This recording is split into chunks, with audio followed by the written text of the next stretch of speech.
Pada zaman dahulu, di negeri antah berantah, hiduplah sepasang suami istri yang sangat miskin, karena disumpahi oleh bahtera Indra dan sangat dibenci oleh semua orang. Setiap kali mereka mengemis di pasar dan kampung, mereka dipukuli dan diusir hingga ke hutan. Oleh karena itu, tinggallah sepasang suami istri itu di hutan dan memakan batang kayu dan buah-buahan. Setelah beberapa lama, si istri miskin hamil selama 3 bulan. Sang istri ingin sekali makan buah mangga yang ditanam di taman raja.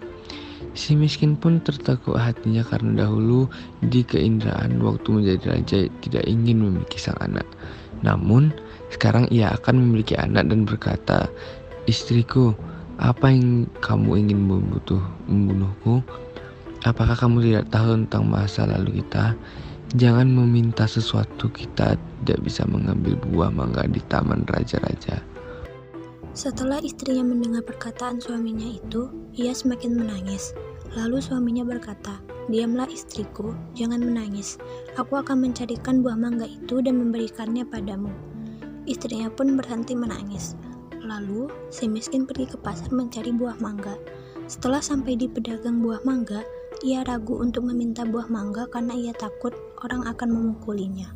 Pedagang buah mangga pun bertanya, "Hai miskin, apa yang kamu inginkan?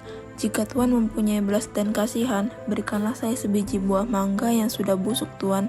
Orang yang berada di pasar pun menjadi iba karena mendengar kata-kata si miskin itu. Lalu, orang yang berada di pasar tersebut memberikan si miskin buah mangga, makanan, dan bahkan pakaian, serta buah-buahan lainnya. Si miskin pun heran karena biasanya ia diusir, dipukul, hingga dilempar kayu dan batu. Setelah ia berpikir seperti itu di dalam hatinya, ia pun pergi ke hutan untuk menemui istrinya. "Istriku, ini buah mangga, makanan, pakaian, dan beberapa buah-buahan."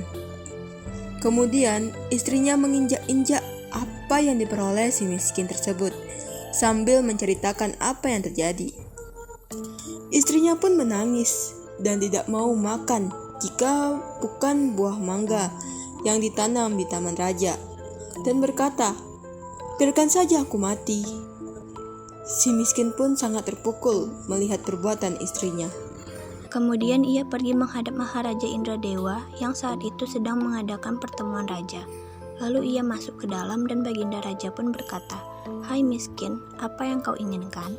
Si miskin pun menjawab sambil bersujud, "Tuanku, ampunilah hamba. Hamba datang ke sini ingin meminta buah mangga yang sudah jatuh ke tanah tuanku." "Apa yang ingin kau lakukan dengan buah mangga itu?" "Untuk dimakan, tuanku. Tolong ambilkan setangkai buah mangga untuk si miskin ini." Kemudian diambillah buah mangga tersebut untuk si miskin yang sedang sujud kepada Baginda Raja. Setelah itu, si miskin pun berjalan pulang ke rumahnya. Setelah dilihat oleh sang istri, si miskin datang membawa setangkai buah mangga. Ia pun tertawa senang sambil memakan buah mangga tersebut. 3 bulan kemudian, sang istri menangis ingin makan buah nangka yang ditanam di taman raja. Dengan cara yang sama, si miskin pun mendapatkan buah nangka yang ditanam di taman raja untuk istrinya yang sedang mengidam. Selama istri si miskin hamil, banyak makanan, pakaian, beras, dan peralatan yang diberikan kepadanya. Pada waktu yang baik dan tepat pada malam hari 14 bulan itu, bulan bersinar terang. Kemudian pada waktu itu juga istri si miskin melahirkan seorang anak laki-laki yang sangat baik dalam penampilan dan tampan.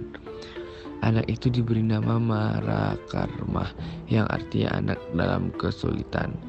Dengan takdir Allah Subhanahu wa Ta'ala melimpahkan kepada hambanya, si miskin pun dapat menggali tanah untuk membuat tempat tinggal untuk keluarganya. Ketika ia menggali tanah untuk menancapkan tiang, ia menemukan terlanjur besar yang berisi banyak emas. Istrinya pun datang untuk melihat dan berkata, "Emas ini tidak akan habis sampai anak cucu kita, suamiku." Ia pun menjadi kaya dan membeli barang-barang kebutuhannya seperti kendi, utar-utar, pelana kuda, keris, dan sebagainya. Setelah kembali dari membeli barang tersebut, ia mandi dengan jeruk nipis, menimang anaknya, dan berseru, jika engkau sungguh-sungguh anak dewa yang ingin menerangkan wajah ayahanda ini, biarkan negeri di hutan ini menjadi negeri yang lengkap dengan kota Farid dan istana, serta menteri, rakyat, dan semua raja-raja besar. Dan ternyata, terkabulnya permintaan itu, dan si miskin menjadi raja dan berganti nama menjadi Maharaja Indra Angkasa, dan istrinya pun yang berganti nama menjadi Ratna Dewi, dan negeri itu dinamakan Puspasari.